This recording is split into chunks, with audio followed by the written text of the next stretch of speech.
So today we're going to be taking a look at R2-SHW, which is Antoc Merrick's droid from the movie Rogue One. And it's an okay action figure. It's definitely not one of Hasbro's best efforts. And it is a newly tooled R2 unit, and this is the one that will be used for the upcoming Walmart exclusive R2-D2. That who knows if it's even a Walmart exclusive at this point. I had mine on pre-order through Entertainment Earth. Hopefully we get it, but this is that particular tooling, and quite frankly, to be honest, I'm kind of disappointed by it. Hasbro has not done a very good job with their R2 units in the TVC line up until this point. I think this date, a lot of the legacy collection and prior Star Wars lines for the R2 units have been far better, but we'll talk more about that here in a little bit. On top of that, this action figure is incredibly overpriced. I paid $16.99 for this, and it's I'm not sure if it's totally exclusive to Entertainment Earth, but it's definitely an online exclusive.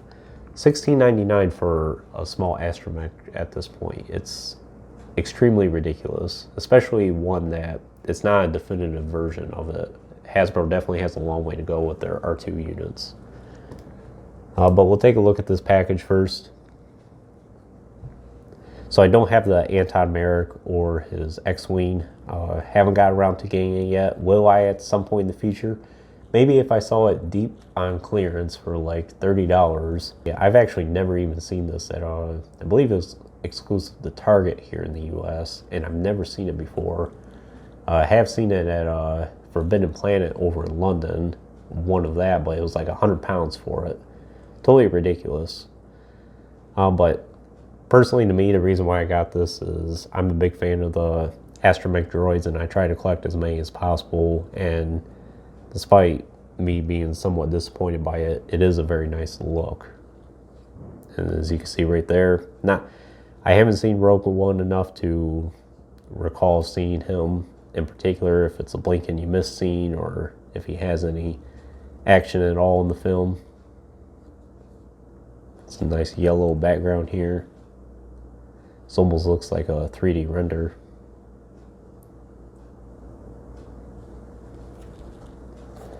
This is VC260. Some of the other figures from the line, I do have the Artillery Stormtrooper on pre-order, and I probably will end up getting the Luke. I definitely will not be getting those two. I might get the Clatoonian Raider and possibly Cal Kestis, not sure.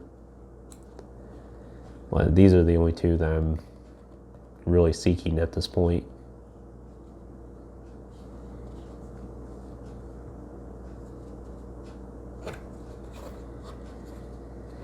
It's a very nice thick card back as well. Definitely glad Hasbro is committing to doing that. Helps prevent damage, and it just feels better overall.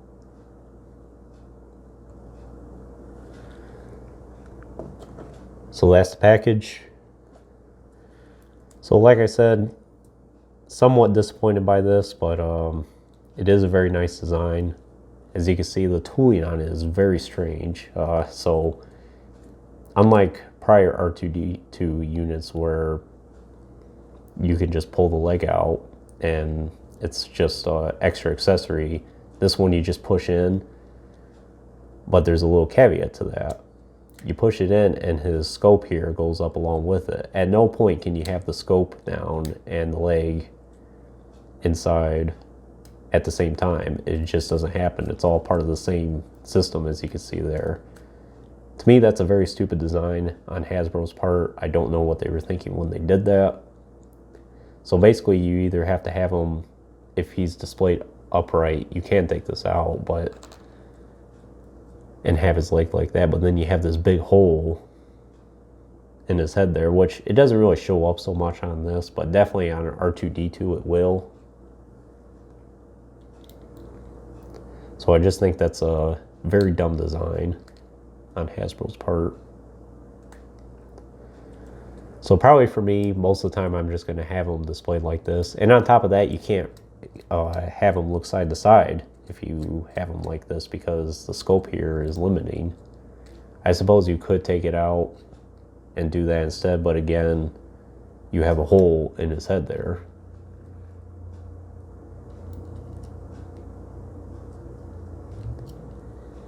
Now, it would have been different if Hasbro included a separate piece to go along with that where you could just fill that scope in, but unfortunately they did not.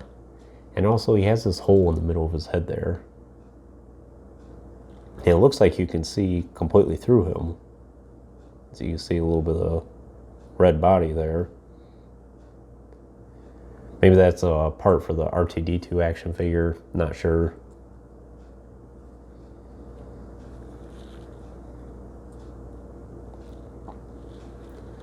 Of course, this pops out as well, which, I mean, it's kind of nice, but it's not totally necessary.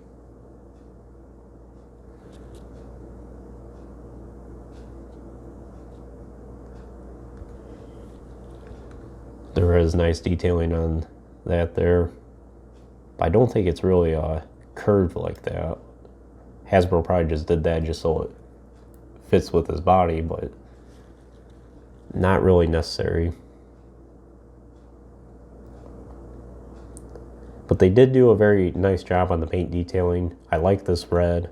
I like the overall design and color scheme that this R2 unit has.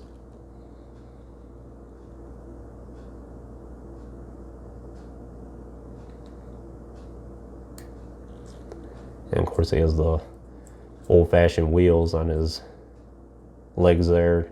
Not his middle one though, unfortunately. Just a hole again.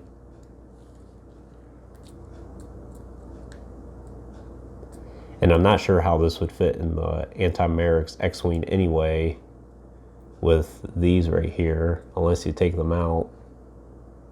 But it doesn't really look like it. I believe it's the same X-Wing as the Luke Skywalker X-Wing that was released about 2 years ago, 2.5 years ago in the TBC line as well. I do have that, so I'll have to compare that at some point to see how this fits. If it does at all. And you can get him doing that. And he does kind of an awkward stance as well, unless you bow his legs back quite a bit. Like so. So just to show you a comparison with the last R2-D2 that we got in the TVC line, I do have this one reviewed on the channel as well. Just see how they look side by side. Personally, to me, I prefer this one, even though it's a shame that Hasbro did the dirty pattern on this. But overall, the sculpt itself, I think, is better. And of course, the leg is just an extra accessory here. It's been a while since I took that out. And you can just have them standing like so. And no hole in his head at all. Like I said, that Walmart exclusive R2-D2 that's coming out soon, I think that's definitely going to be a problem since R2 has such a light color scheme, and then having the blue, if something like that's missing, if you want to have them displayed without it, it's not going to look right.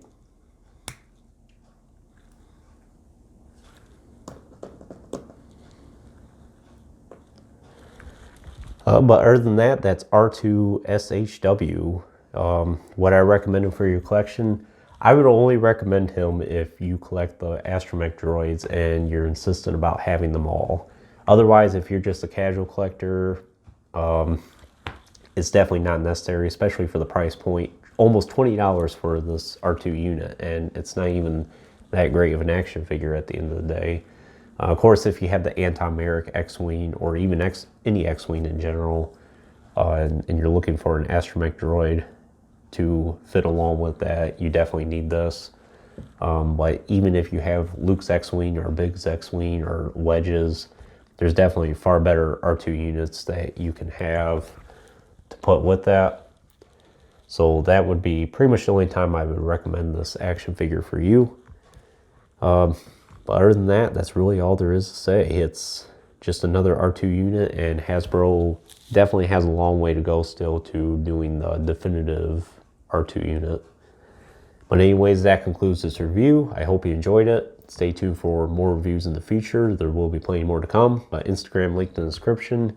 If you have not already, please like the video and subscribe to the channel. Greatly appreciate the support, and thanks for watching.